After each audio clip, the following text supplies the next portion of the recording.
ja da krvarim dok vi spavate. Ma nemoj! Sve ću da vas mobilišem! Kakva vam je asocijacija na 90-te? Sankcije, dizelaši, kralj kokaina, zlatne kajle i momci koji su voleli da sve upasuju u trenerke. Coca-Cola, Marlboro, Suzuki, benzin u flašama, sloba i mira. Sve je bilo turbo i u ritmu 200 na sat, što bi rekao Ivan Gavrilović. 200 na sat, 200 na sat, obožavam tu brzinu.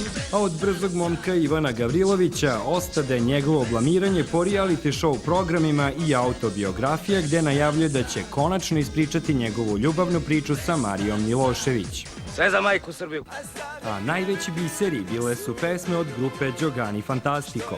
Kad već nismo mogli da idemo u Evropu bez vize, išli smo na Mars sa Đoganijem i Slađom. Ostaće zauvek zabeležen antologijski vic kako se Đogani javio na Slađin telefon i rekao: Slađo, tražite neki ansver.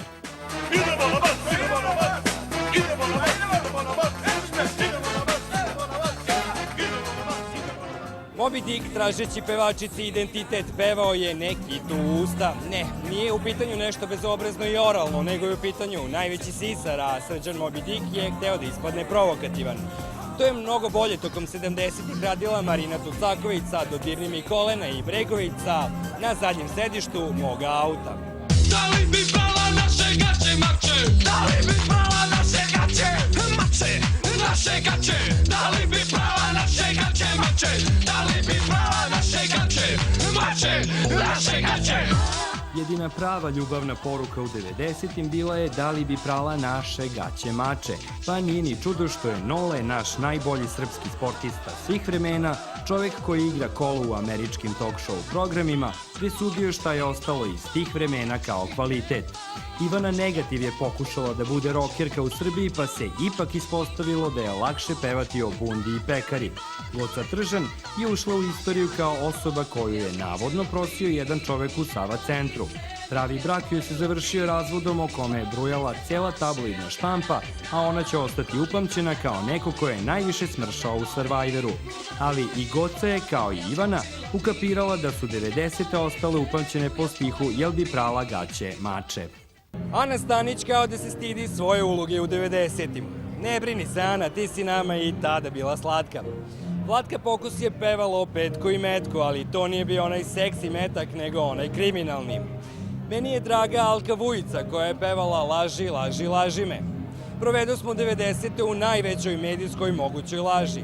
Zar je Dance kriv što je bio bekstvo od takve odurne stvarnosti? Ej, šta mi radiš, ej, šta mi radiš, prvo me pališ pa me onda padiš. Ako ste zaboravili ko su Gala, Mars Venus, Dobar loš zao, Models, Baki, Be Free, evo prilike da se u oktobru setimo tih likova koji su utehu od zaborava tražili u reality show programima.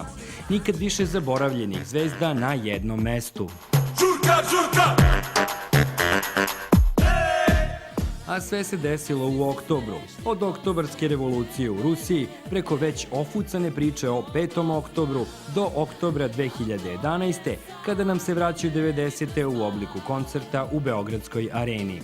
Ima nešto u tom oktobru. Nostalgija.